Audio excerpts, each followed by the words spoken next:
స్వతంత్ర భక్తి ప్రేక్షకులకి నమస్కారం. నారాయణం నమస్కృత్యం నరంచైవ నరోత్తమం దేవీం సరస్వతీం వ్యాసం తతో జయముధీరయేత్.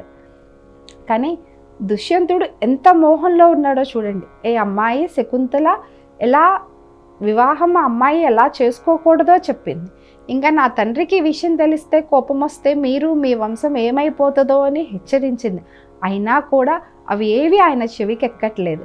ఇంతసేపటికి ఆయనకి ఆ శకుంతలలో ఉన్నటువంటి అందమే కనిపిస్తుంది. ఆ అందానికి ఆయన కూడా మోహితుడైపోయి, లేదు నేను నిన్ను పెళ్లి చేసుకుంటాను, ఆత్మే దైవం కదా, ఆత్మపరంగా చూసుకున్నా కూడా నా ఆత్మని నేను మోసం చేసుకోలేను, నిన్ను మర్చిపోలేను.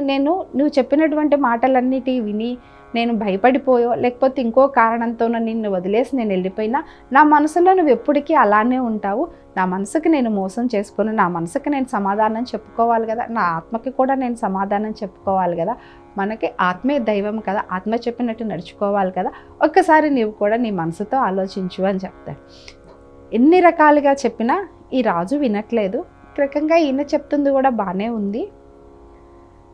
మనసు ప్రకారంగా చూస్తే ఆ రాజు నాకు కూడా నచ్చాడు, కానీ నా తండ్రి అంగీకారం లేకుండా వివాహం చేసుకోవడం నాకు ఇష్టం లేదు. ఈయనేమో ఇప్పుడే వివాహం చేసుకుంటాను అంటున్నాడు.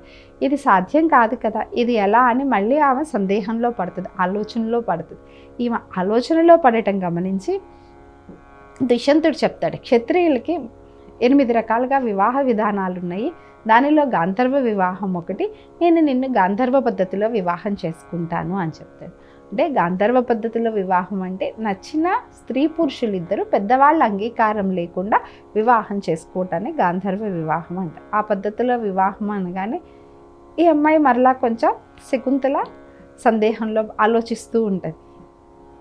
తనకి ఆ రాజు గురించి ఏమీ తెలియదు, దుష్యంతుడు రాజు కరెక్ట్, కానీ ఎంతవరకు నమ్మాలి అని ఆలోచిస్తూ ఉంటే, నేను నిన్ను చక్కగా చూసుకుంటాను, నా రాజ్యానికి రాణిని చేస్తాను, యువరాణిగా నీవు నా రాజ్యాన్ని వెళ్తావు, ఎన్ని చెప్పినాక మీరు చెప్తున్నవన్నీ బాగానే ఉన్నాయి, కానీ నాది కూడా ఒక కోరిక, మీరు ధర్మాత్ముడైన రాజువు కదా, గాంధర్వ పద్ధతిలో వివాహం చేసుకోవటం క్షత్రియ సంప్రదాయం అంటున్నారు, అన్నీ బాగున్నాయి, నేను మిమ్మల్ని వివాహం చేసుకోవాలంటే నాది ఒక కోరిక, నాకు పుట్టే సంతానమే యువరాజుగా మీరు పట్టాభిషేకం చేయాలి, తర్వాత రాజు అవ్వాలి, మీ తదనంతరం రాజు అవ్వాలి, ఆ అవకాశం నాకు పుట్టే సంతానానికే ఇవ్వాలి అని.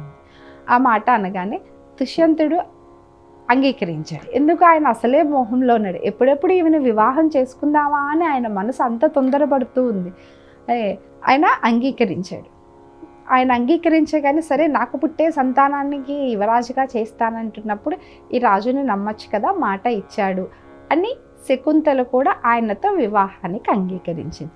అప్పుడు దాకా తండ్రి యొక్క గొప్పతనాన్ని, ఆడపిల్లకి వివాహం చేయాలంటే తండ్రి యొక్క ప్రాముఖ్యత, ఎందుకు తండ్రి చూసిన వ్యక్తిని వివాహం చేసుకోవాలి, ఇన్ని తెలిసి ఇన్ని చెప్పినటువంటి శకుంతల కూడా దుష్యంతుడు పెట్టిన బలవంతం వల్ల కావచ్చు, లేకపోతే ఆమెకు కూడా దుష్యంతుడు నచ్చి ఉండవచ్చు, కారణం ఏదైనా ఆమె కూడా తొందరపడి దుష్యంతుడిని వివాహం చేసుకుంది. కణ్వ మహర్షి వచ్చేదాకా ఆగకుండా దుష్యంతుడితో గాంధర్వ వివాహం చేసుకుంది.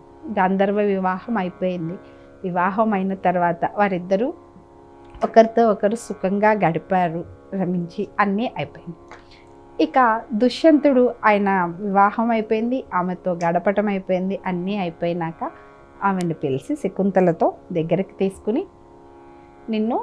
నేను తొందరలో వచ్చి తీసుకువెళ్తాను, నా మీద ప్రమాణం చేసి చెప్తున్నాను, నేను రాజ్యానికి వెళ్ళి తొందరలో వచ్చి నిన్ను తీసుకువెళ్తాను అని 1-2 సార్లు ఆమెకి వాగ్దానం చేశాడు. ఆమెకు కూడా భయంగా ఉంది, నమ్మి పెళ్లి చేసుకుంది, తండ్రి అనుమతి లేదు, ఎవ్వరికీ తెలియదు, ఒక రకంగా రహస్య వివాహం, ఎవ్వరికీ తెలియదు, ఆ ఆశ్రమంలో ఎవరూ చూడలేదు, వివాహం చేసుకుంది, ఆయనతో గడిపేసింది.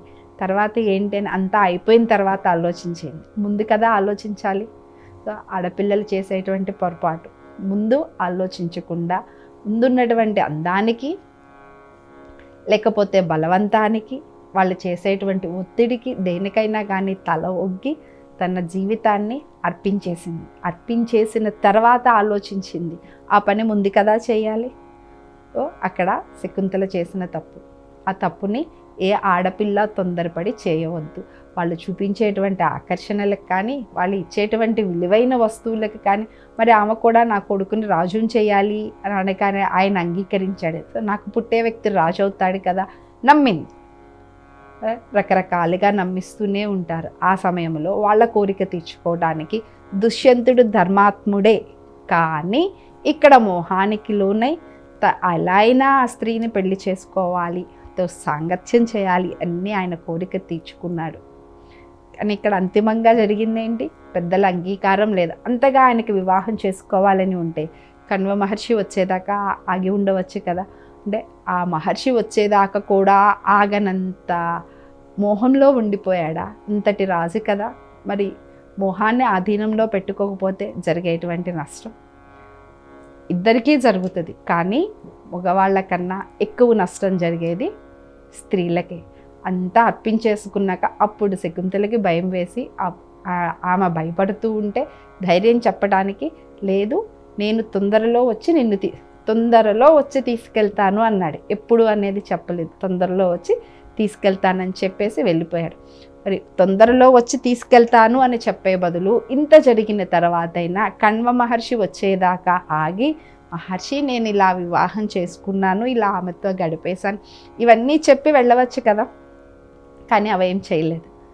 మరి ఆయనకు కూడా తప్పు చేశానన్న భావన ఉందో, లేకపోతే ఇంట్లో ఆయనకి అంతకుముందే వివాహం అయిందో తెలియదు, వివాహ ఒప్పందం జరిగిందేమో తెలియదు, ఇవేమీ తెలియదు. కానీ ఆయన కణ్వ మహర్షి వచ్చేదాకా అయితే ఆగలేదు. ఇక్కడ శకుంతలని వివాహం చేసుకుని ఆమెతో గడిపేసి వెళ్ళిపోయాడు. స్వస్తి.